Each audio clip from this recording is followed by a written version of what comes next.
안녕하십니까. 행복한 화요일입니다. 지난밤도 평안하셨는지요?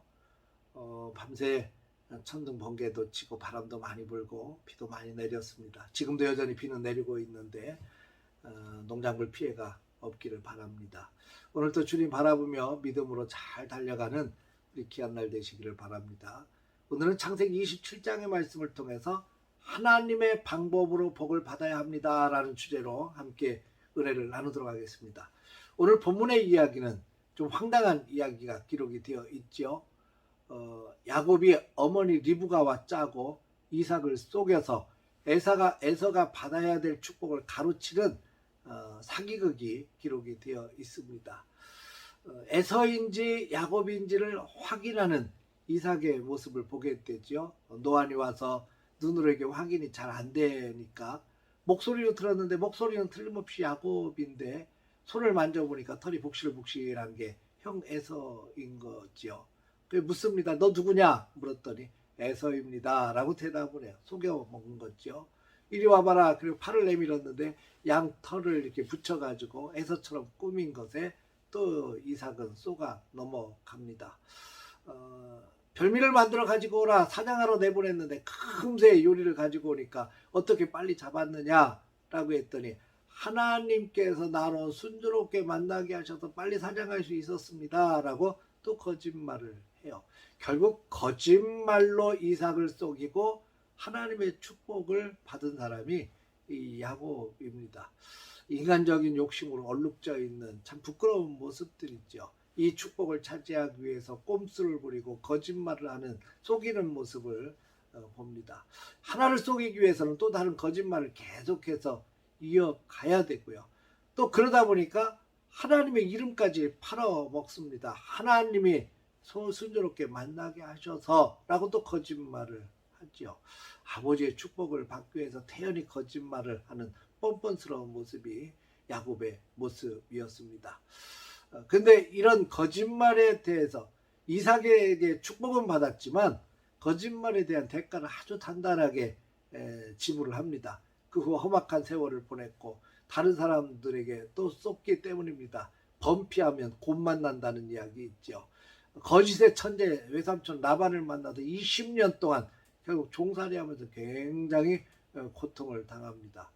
하나님의 이름을 팔아먹고 아버지 이삭을 속이고 형 에서의 축복을 가로채고 여러분 야곱은 사기꾼의 역할을 훌륭히 해내지만 그 일로 인해서 큰 곤욕을 치르게 됩니다.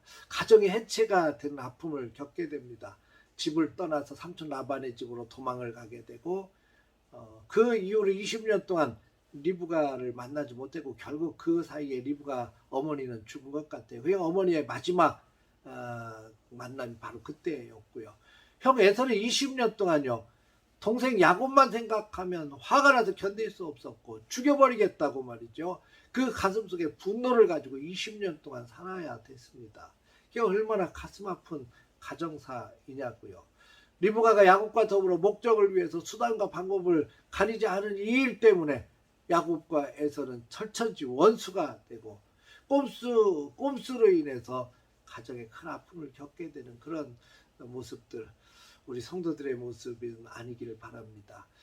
요즘 많은 가정들이 돈 문제 때문에 유산 문제 때문에 자녀들 간에 불화하고 부모님과 불화하고 상처받고 서운한 마음 가득하고 이런 모습들 참 많이 보게 돼요. 그러니까 오죽하면 자녀들을 위해서 유산 물려주지 않기 운동을 벌이지 않겠습니까?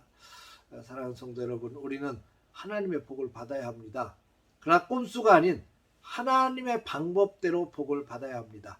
하나님을 신뢰하고 오직 하나님을 신뢰하고 하나님의 말씀을 쫓아 살게 되어야 합니다. 우리는 모든 것이 그분 안에 있다는 것을 믿기 때문입니다. 그분의 뜻대로 반드시 이루어질 것입니다.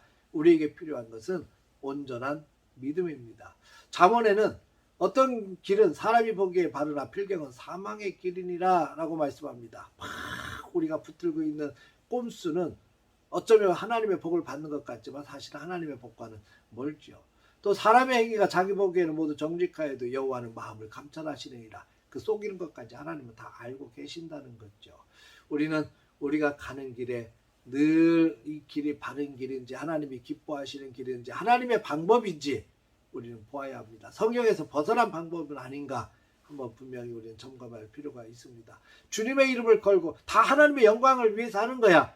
하나님의 교회를 위해서 하는 거야. 큰소리 떵떵 치지만 혹시 자기 욕심 때문에 그런 것은 아닌지 한번 생각할 필요가 있지요. 세습 문제도 역시 마찬가지예요. 다 주님의 영광을 위해서 교회를 위해서 아들에게 물려준다고 이야기를 해요. 근데 욕심으로 얼룩진 꼼수가 아닐 수 없습니다. 여러분 복은 하나님이 주시는 겁니다. 오늘도 그 복 주시는 하나님을 바라보며 꼼수가 아닌 정직하고 진실하게 하나님 바라보며 믿음의 길 묵묵히 걸어가는 우리 모두의 삶이 되시기를 주의 이름으로 축복합니다. 할렐루야.